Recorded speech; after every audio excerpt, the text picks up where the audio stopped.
At first, regular show looks incredibly simple, with its two underpaid park groundskeepers who try their best to avoid work, get regularly yelled at by their boss, and somehow turn their day-to-day problem into some cosmic adventure. But underneath the humor, the explosions, and the absurd supernatural stuff that keep happening, there's another story that unfolds across 8 seasons. The story of Mordecai and Rigby. And to really understand who Mordecai and Rigby are, we need to go through every major phase of their journey, every up and down, and see how two slackers accidentally became the emotional core of an unexpected coming-of-age story. So let's start from the very beginning. And trust me, by the end of this video, you're not gonna see these two slackers the same way ever again. Dude, stop! We're gonna die! I don't care! I'm sick of you always winning! From an early age, Mordecai showed a quieter, more thoughtful personality, but his life was filled with awkward and embarrassing moments that shaped his self-confidence. Home videos compiled by his mother, known as Morty moments, captured incidents like slipping on a stage during a performance, getting tangled in playground equipment, and mishaps during marching band that left him humiliated in front of others.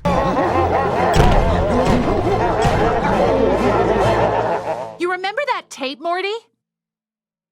Not just that, his mother would also embarrass him whenever a girl came over. Maybe that's why he has a tendency to overthink and avoid emotional risks because of repeated embarrassment. Come on, Morty. Shake what your mama gave ya.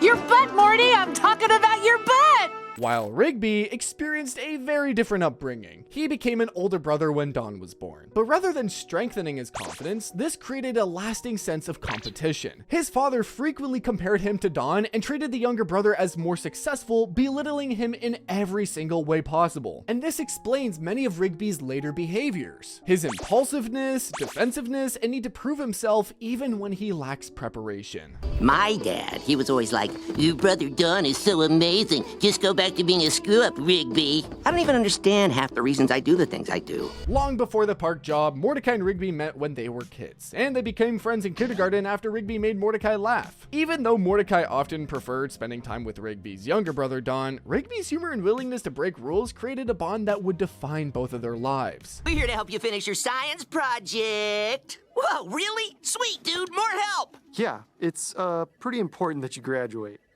Did I get into college you? Yeah, we totally got in, man! One such example of their impulsive behavior happened when they were 12 years old. While trying to win an RGB2 prize, Mordecai and Rigby consumed excessive amounts of RGB2EO's cereal, later revealed to be borderline poisonous, which resulted in both of them being hospitalized. This incident also highlighted a pattern that would follow them into adulthood, situations escalating into something dangerous because neither of them knew when to stop once the chaos started. A lot of people don't realize this, but our cereal is borderline poison. I thought that commercial said 1 in 5 boxes has a toy. Yes, you just picked the wrong 5 boxes. Now, Mordecai and Rigby may seem similar with their weird humor, irresponsible nature, and slacker tendencies, but in reality, their personality couldn't be more different. Mordecai was the one who thought about his future. He attended West Anderson High School while continuing to pursue creative interests, whereas Rigby lived entirely in the present. No long-term plans, no backup strategy, just a constant need to prove he wasn't falling behind, which, by the way, he was. And this took an ugly turn when Mordecai was accepted into college university. Absolutely terrified that college would pull them apart, Rigby forged a rejection letter and convinced Mordecai he didn't get in. One lie, and suddenly both of their futures were frozen in place. Dear Mordecai, we regret to inform you that you have been rejected from college university. Dude, I didn't get in. Mordecai was completely crushed by what he thought was a college rejection, and instead of accepting it, he and Rigby decided to fix the problem by finishing Mr. Ross's unfinished time machine. The plan was simple: go back in time, work hard, and get better grades. Rigby even claimed he'd do the same, until Mordecai pointed out that Rigby was supposedly already accepted, which made him backpedal immediately. Dude, that is such a great idea! I could totally tell myself the same thing! But why would you need to get better grades? You already— Of course, the plan didn't just fail, it went catastrophically wrong. The time machine exploded, the science lab was destroyed, and a time NATO was created. Mordecai and Rigby were expelled from high school, and Mr. Ross was arrested for illegally hoarding plutonium. Mordecai still had a diploma, but Rigby didn't. And from that moment on, the gap between who they were and who they thought they should be only kept getting bigger. Rewind caller. Good thing, too. I don't want to miss this.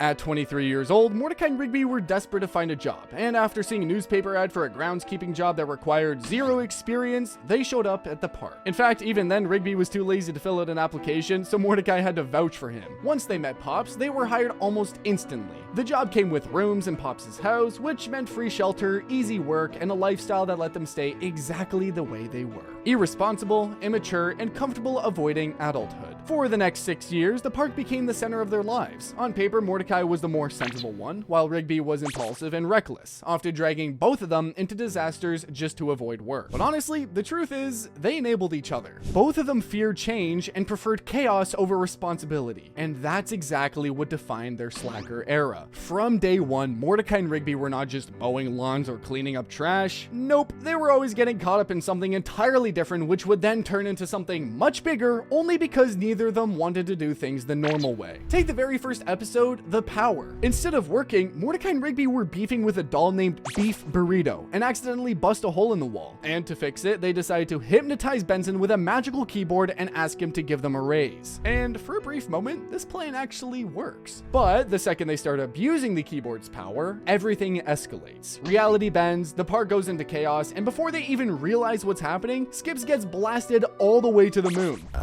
Did you just send Skips to the moon? Isn't that what you said? No, room! I sent him to his room, not the moon, you idiot! In the very next episode, Just Set Up the Chairs, Benson gives them what might be the simplest task imaginable: set up a few chairs for an event. And for once, Mordecai and Rigby actually try to take it seriously because they want to prove they're not slackers. But the moment Benson leaves, their focus disappears entirely, and they accidentally unleash an 8-bit demon from an old arcade game called Destroyer of Worlds. And the chaos didn't just stop there. Chasing concert tickets pushed them into drinking dangerous levels of caffeine just to stay awake. Another time, Rigby's stubbornness nearly got Mordecai killed after the two locked themselves inside a freezer trying to prove a point. And somehow, they even managed to lie their way into a NASA facility, pretending to be astronauts despite having absolutely no idea what they were doing. These were not some random events. They were the direct result of how Mordecai and Rigby chose to live. Benson's constant frustration wasn't really about chairs, lawns, or broken walls. It was about two grown adults dodging responsibility and refusing to move forward. And yet, despite all the chaos, the park gave them something they hadn't had since getting expelled from school: stability. For the first time, they had a routine, a place to stay, and a job that kept them grounded. Well, sort of.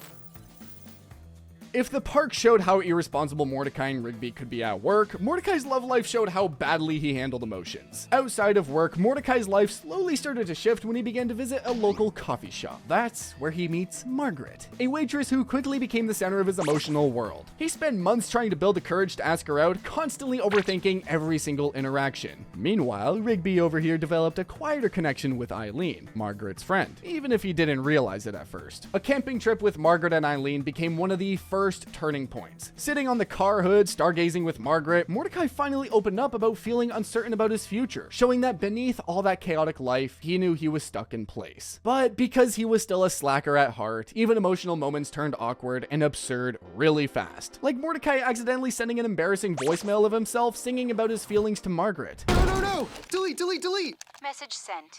Goodbye. Oh my... Rigby! Dude! And it wouldn't be a regular show episode if Mordecai deleted that voicemail. Oh no. He and Rigby ended up getting sucked inside Margaret's phone, only for her to hear it at last. Thankfully, instead of rejecting him, she laughed and saved it as her ringtone. A moment that perfectly captured how their relationship balanced sincerity with embarrassment. As Mordecai's feelings for Margaret grew, his life at the park became defined by romantic drama. In Yes Dude Yes, Mordecai completely misreads a situation at the coffee shop after seeing Margaret say yes to someone, instantly assuming that she was engaged. Instead of asking questions or even talking to her, he shuts down and spirals into depression, leaving Rigby frustrated as he watches his best friend fall apart. Trying to help, Rigby introduces Mordecai to online dating, where he eventually met CJ. You see, unlike his awkward dynamic with Margaret, Mordecai clicked with CJ almost instantly. They joked easily, understood each other, and for a moment, it felt like he had finally found someone who matched his energy. But But the moment he learns that Margaret wasn't engaged, that she had only been talking to her cousin, Mordecai panics and backpedals on his growing relationship with CJ. He invites Margaret to the same movie he had just planned to watch with CJ. And when CJ catches him trying to juggle both relationships at once, it creates a tension that follows him for seasons to come. Mordecai's relationship with Margaret never moved in a straight line. After a group date night, the two finally shared a kiss, except Mordecai immediately panicked because Margaret told him his breath stinks. Now, instead of brushing it off like a normal person and just moving on, he panicked and used Rigby's time machine to undo the moment entirely. Instead of moving forward, he reset it, perfectly capturing his biggest flaw: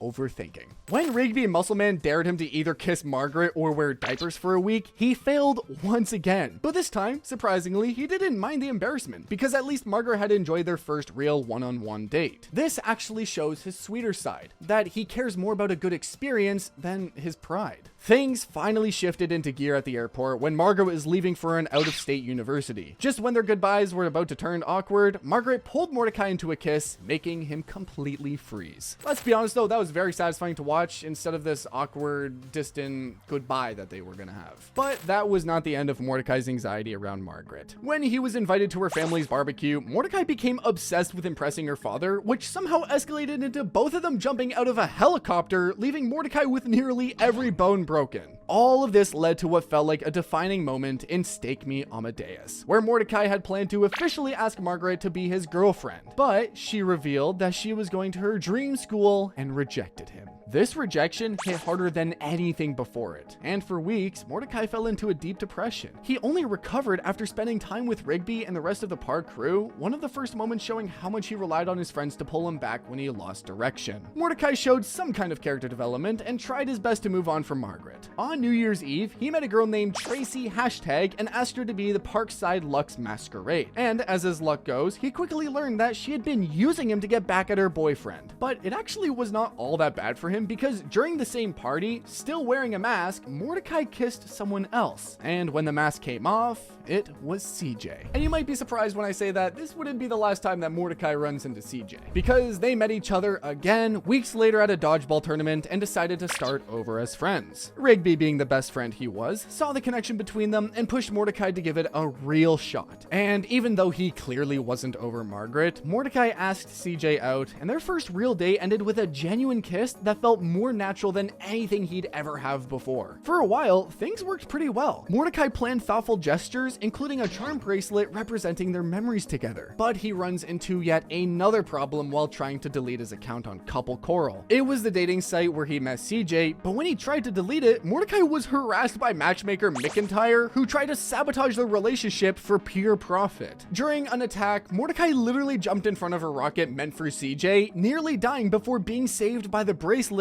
which fused into a heart and became a symbol of their relationship. But good things don't last forever, especially when it involves a 6-foot-tall, confused and indecisive blue jay named Mordecai. And the biggest threat to his relationship with CJ was not anything external, it was his own unresolved feelings. When Margaret returned from university for Eileen's Christmas party, Mordecai spiraled into anxiety, terrified that CJ would realize he still had feelings for her. Overthinking at his very best, he decided to ignore Margaret completely, only to run into her almost immediately when she arrived at the party. He tried to keep things normal, but just one conversation with Margaret and his old emotions resurfaced. But not just that. The two of them ended up kissing again while CJ watched.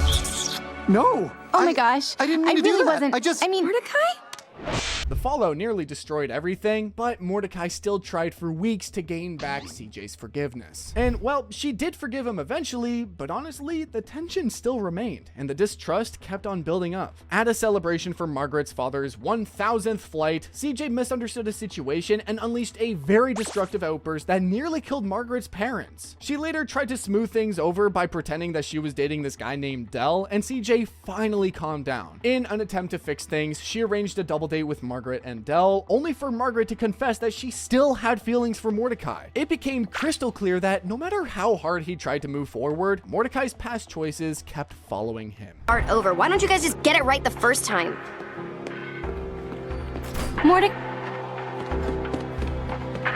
But everything finally collapsed at Muscle Man's wedding. What should have been a celebration turned into one of Mordecai's most painful moments. During his speech, he admitted he didn't know who his soulmate was, humiliating CJ, his literal girlfriend, in front of everyone and ending their relationship instantly. This time, it wasn't just another awkward mistake. It was years of indecision finally catching up to him. Every hesitation, every unresolved feeling, every time he tried to hold on to Margaret while building something new with CJ, it all crashed at once. After that, Mordecai didn't try to fix things, he simply ran. Mordecai disappeared to Dumptown, USA for weeks afterward, completely shutting down. But through it all, one person showed up. Rigby. The same guy who used to drag Mordecai into the cosmic hellhole was now the one pulling him back when he hit rock bottom. Excuse me, sir. Have you seen a tall guy by the name of Mordecai? Rigby, you made it!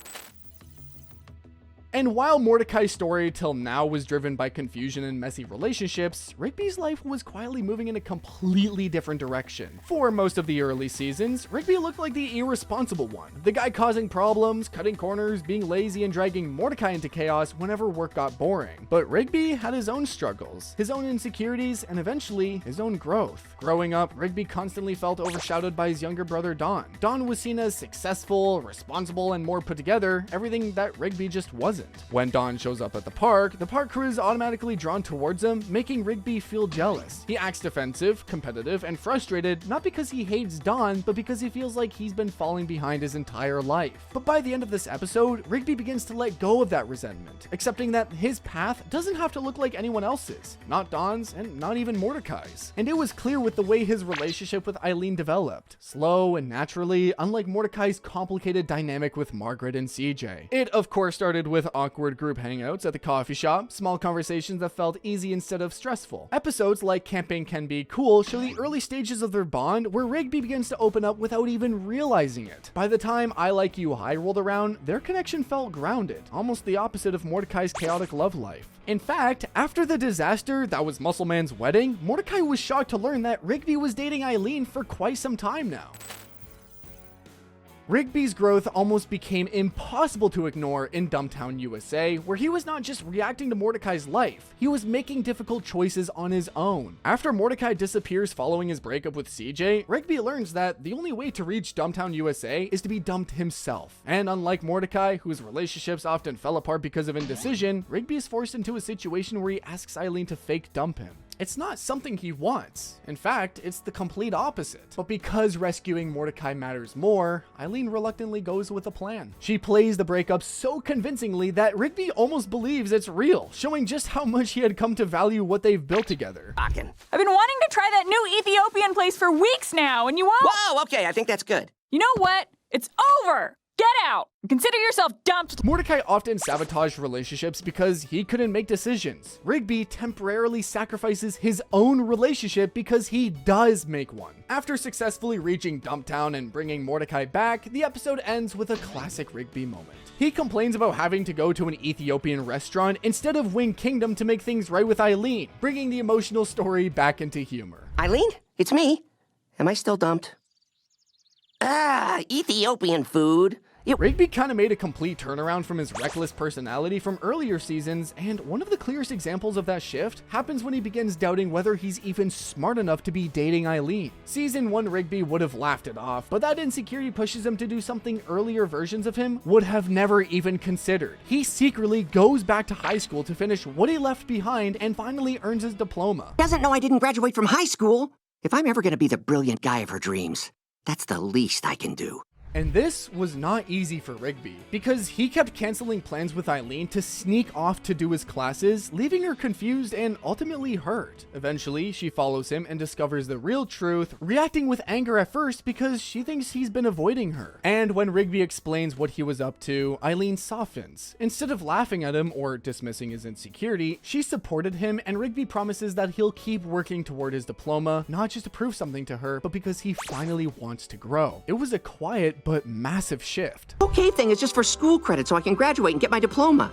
I never cared until I saw the Eileen plan, but now all I can think about is how you're gonna be the president, and I'm just gonna be some jerk you used to date. But I don't don't need a genius. Mordecai, and watching Rigby take real steps towards improving himself, going back to high school and working towards his diploma, began to feel stuck. For years, Mordecai had been the quote-unquote responsible one of the two of them. The guy who at least thought about the future while Rigby avoided it. But now the roles had completely shifted, with Rigby attending classes, making plans, and slowly moving forward. And because of that, Mordecai began to feel jealous. Not angry jealous, just more like the realization that his best friend might actually be growing up faster than him. Mordecai daydreamed about life beyond the park. He imagined owning his own airline, sketching out logos and iconography, thinking about what his creative future could look like if he ever left the routine that had defined his 20s. And for the first time since they were hired, Mordecai said something he had never seriously considered before, that maybe he wouldn't stay at the park forever. Mordecai! Mordecai! Mordecai! Mordecai!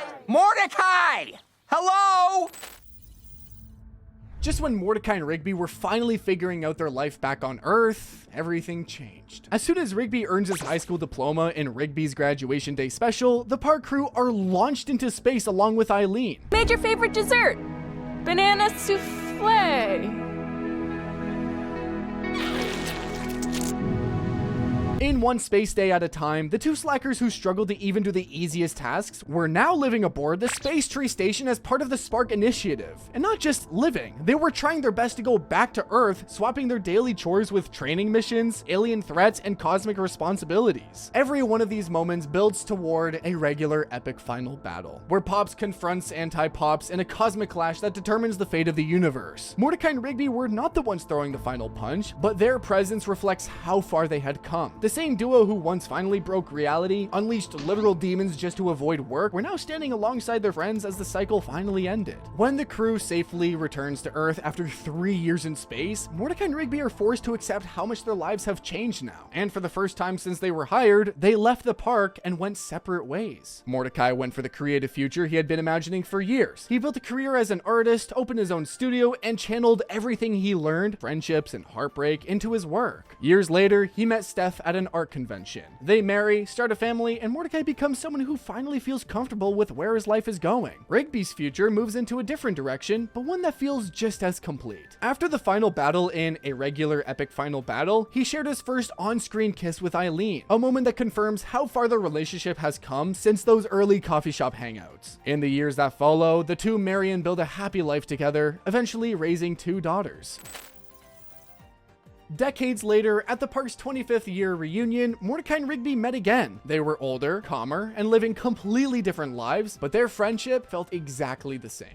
Man, I can't believe it's been 25 years. Yeah, I wish Pops could have been here to see this. Well, if it wasn't for him, we wouldn't have this. And that's the real story of Mordecai and Rigby. Not just a slacker duo causing chaos, but two friends growing in their own ways. Hey, do you think those old video games are still in the shed? Yeah, we should check it out for old cart's sake. If you want to see more of these videos, just keep watching the regular recap. Subscribe.